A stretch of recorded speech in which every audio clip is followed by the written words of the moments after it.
thinking behind this idea. They're going to review your application, they're going to make sure it's in order, and then it's going to go to the board. And then, like all things that involve paperwork, you're going to get to wait for a while. The board meets once a month. We look at the applications. We'll do one of three things. We'll either sanction it, and boom, you're a nonprofit, and you get many of the bennies that we already talked about. We'll defer it, which means we're going to request more information because something's missing or there's some bit of controversy or question. Or we're going to reject it because it's a really bad idea and we don't want to be involved with it. And then you have all of these things already set up for you. And more to come as we grow and build. And that's about it. Does anybody have any questions? I guess I'm a little confused on how you can sit there and kind of just more moral thing. How you can sit there and put a laptop in the hands of the people when they don't have reliable power, reliable room infrastructure, or even, a decent plumbing, system like that. I mean, No, third world countries, they don't even have homes. They still live in friggin' mud huts, and you're going to have to put a laptop in people's hands and throw up Wi-Fi access? Okay, no, this is a discussion that's actually been going on for quite some time. I mean, is it because we've had reliable power for 100 years. We've had reliable telco service for 100 years. We can bitch about it here, but is it water or computers? That's the kind of the decision. It's not that anymore. The future is coming too fast. It's water and computers. There are a lot of groups out there that do water, power, roads, and you need a lot of other things to put together that whole package to create a modern civil society beyond, just water, power, and roads. And those are all bits of technology. Now, I don't know if there's a lot of road engineers in here. That's why I didn't put it on the list. I don't know if there's a lot of power engineers in here, but if there are, and we can help, that's a piece of technology we would like to deploy and we'd like to work on. So it's not one or the other. It's both, and it's shooting with both barrels.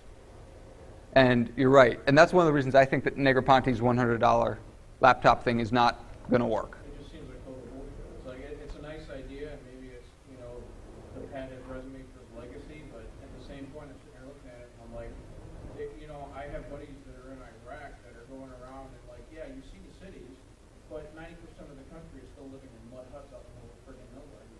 Right. And it's like, okay, well, yeah, that's a nice idea for the 12 million people who live in Baghdad and Balad and some of the surrounding communities, but 90% of the population of Iraq is not in the city center, it's out in the desert.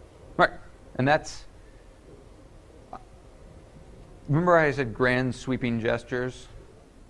I don't want to tackle grand sweeping gestures.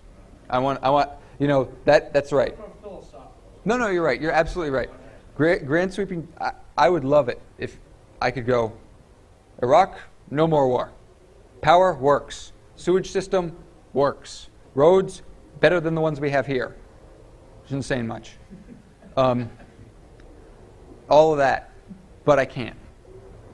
We can pick and choose our battles, and we can pick and choose which skill sets and time and energy we can apply to that problem. And there are bennies to us as a community and to us as an individual for that. And so, yeah, and when Iraq blew up and right after the war, I was working with a couple people looking at what we could do in Basra. And Basra was relatively untouched by the war. It was not blown to shit. Unfortunately, it was dirt poor because it had been, essentially underfunded by Saddam's regime because they told him that he was a dick. Saddam wanted his 53rd palace instead of actually well, exactly. And there's a lot of governments and systems out there that are like that. That being said, so we looked at specifically at the University of Basra. What could we do to help the people in Basra get up to speed and move from being, oh shit, we've just been invaded by these guys, which makes everyone feel really uncomfortable, to getting back to their normal life. And so Basra has a huge student population. The University of Basra is one of the best universities there, but it's underfunded, undersupplied, underfunded, undersupplied, and basically everyone's out of date. They haven't been able to travel. The professors aren't very well trained. There's tons of things you can do to put a university together in a relatively short amount of time. Those are the types of things that we can help with. And that's one of the ways so that's one little problem that affects a small group. Yes? I have a question in 3 parts. Oh, jeez. Okay, you got to give them to me one at a time. One at a time, that's fine. Because somebody else got a 2-part question. It's hard. Oh, 3 I can write them down on your notes. No, just tell me. First, what's kind of the current status of the Hacker Foundation? We're in like a permanent startup stage right now. That's what I feel like. We have our 501c3 status. We have our board of directors. We're building up our internal capacity. Yeah, don't let them see my dinner photos. And we have a couple projects on the books, and we're talking to a couple other projects. What projects are on the books? I was going to check. Okay. Can we talk about them? No. No. Okay. We can't talk about one of them that's really cool. Actually, at this At this juncture. at this point, since we haven't finalized the arrangements, the finances, we've been advised to not talk about it or publicly disclose them. But that one? Or what about that other one that I Both of talked about earlier? Which one? The Boys and Girls Club. I don't know what you're talking about. The Boys and Girls Club of Chicago? Yeah, Okay, well, we can talk that's- about that's those. simple. Yeah. So, That's a support role. so yeah, that's a non-answer. That's a non-answer. I'm sorry. Well, that's all right. But we're working on it. I mean, I didn't know if there were like already projects underway. There are a couple. And we almost everybody on the board had a bunch of projects they want to do, and we've all tabled them because we're working towards what the foundation is getting set up to do, and projects that come into us. So yeah. What we need is volunteers. Right. We need some money. Money always helps, and mostly the money is for building up our own internal capacity. Business cards, banners, money to make money, money to run administration, which is really boring. So those are the two: volunteers and money. So that was question number 2, actually. So you did a good job of looking at the future of what you guys needed. That's why I'm the president. That's awesome, man. Hail to the chief. So the third question, the open source community has this habit of reinventing the wheel every 3.5 seconds. Yes. Where we're all trying to do like, hey, let's make a new graphical interface for Linux or whatever. And we get 100,000 people spun up on a problem, and then another 100,000 people solve it differently. Do you guys have plans to make like a clearinghouse and say, here's all the stuff that's kind of on the table? We're already thinking about clean water in Zambia and roads here and this other thing. So if you're thinking about doing something similar, let's Give us a call. glom together a little bit so we can determine if there's critical mass or not. Because it's one thing to have somebody come up and fill out an application and be like, yeah, brother, I'm going to go build a road to wherever. Timbuktu. Yeah, exactly. Yeah. But it's quite another to have 55 people say we're all into road building, and we all want to work together. You know how we talked about that yesterday? Yeah. It's okay. Yeah, I rolled that into the website. Okay. It's in my mental website. What's the link for that? You're going to get it. Yeah, and there's 2 things there. You know how I talked about getting fired up for projects that are long? Right. People, it was so funny. I remember this kid going, dude, I just made my own Linux. See, I got this book, and it was like the Minix book. I was like, well, great, but can I surf the web on it? No. Can I put it on my computer? No. Well, it's not doing me much good. Why don't you run Linux? Just normal Linux instead. And that's the kind of stuff that we're working towards dealing with. It's sustainability. It's got to be long term, and it's got to grow itself over the long period. So we're taking a very long view with the project we try to take on. Does that answer your question?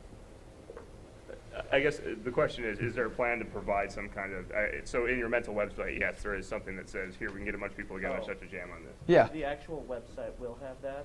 Yes. And that's still in the process of being redesigned. So you need website development help as well? Well, that's what volunteers are. Well, that's what I'm saying. I mean, volunteers is a broad swath. Like, Okay. brother, I can mow lawns, but I can't do a lot of other things. But I hazard to say you don't need lawns mowed.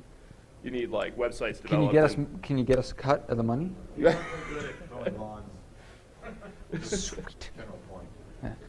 So, yeah. I mean, every Um, Sunday we have to have. He's great at building bookcases, though. Oh, let's not go there. It needed. Is this just strictly international, or is it domestic too? It's actually the 501c3 thing. That's domestic. That's the annoying part. But there's no international. File under domestic. There- Hold on. Wait a second. Let me do it. 501c3 status allows U.S. entities and U.S. taxpayers to donate money to donate money to a 501c3 organization and write off that donation against their federal tax liability, their AGI, or their net on their taxes. And then once the 501c3 has the money, it's their responsibility to prove to the IRS that they're using it for exempt purposes. Now, as long as the 501c3 stays out of certain countries under certain circumstances, you can perform humanitarian service wherever you want, but you can use that money for any exempt purpose anywhere in the world under the case law guidelines right now.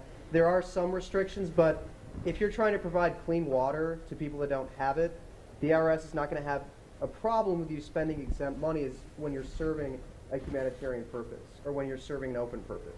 The thing that they don't like is when you spend money on things that you said you weren't going to spend money on, or spend money on things that you haven't disclosed that you're spending money on.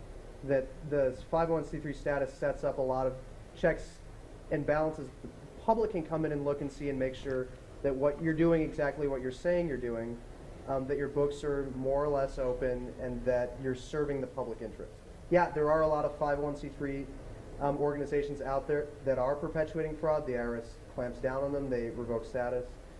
But it's not something where are you spending the money. The question is how are you spending the money, and that's the overriding concern. So whether you're doing it domestically or internationally, it depends on what the purpose is that you're doing. Well, I guess I was just asking because obviously there's bigger issues in other countries, but I know most of my family lives in rural areas, so just getting private internet access in rural areas is next to impossible.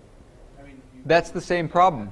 That's what's so cool about that. you cover things like that domestically? Yeah. Not just No, that. huge projects in Well, Iraq or Afghanistan? Well, that is the same problem whether it's here or it's there. You look at, and I really don't want to sound like I'm pooping on Alabama here, but Alabama has a lot of problems, and it's funny because a lot of domestic humanitarian groups that do crisis stuff train in Alabama because it looks a lot like places they're going to go in terms of the level of infrastructure and the density of the population and the ability to actually just practice there. If you're figuring out how to roll out high speed to Alabama, or in my case, I live in Vermont, and we're doing the same thing. That's the same problem as doing it in Chechnya. And if we can make that a package, a module that we can export, all the better. And if we can say we did it, even better. So does that, you see what I'm getting What at? you say, not only do you fund international, Oh. but you also try to fund and support domestic efforts too. My best friend was poisoned by his well because it was not clean. Clean water is an issue here. When I looked at all those problems, they're global problems to me.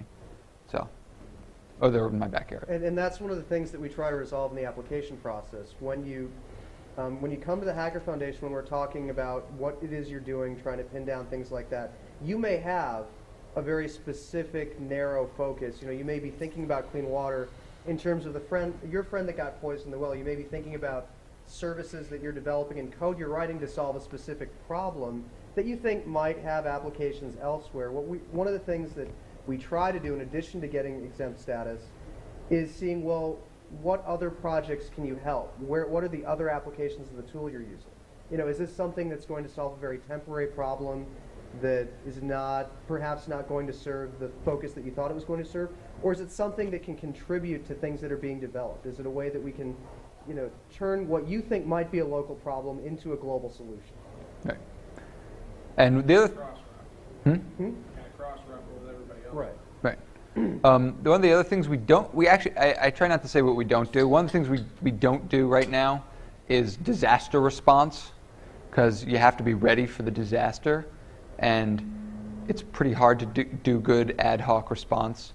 I was really impressed by a lot of stuff in terms of tech, by people like the Prometheus Project, et cetera, about what they did in Houston with the radios. There was roadblocks put in their way. I think it was the Astrodome said, you need to have a radio for every family. which was ludicrous. You don't need a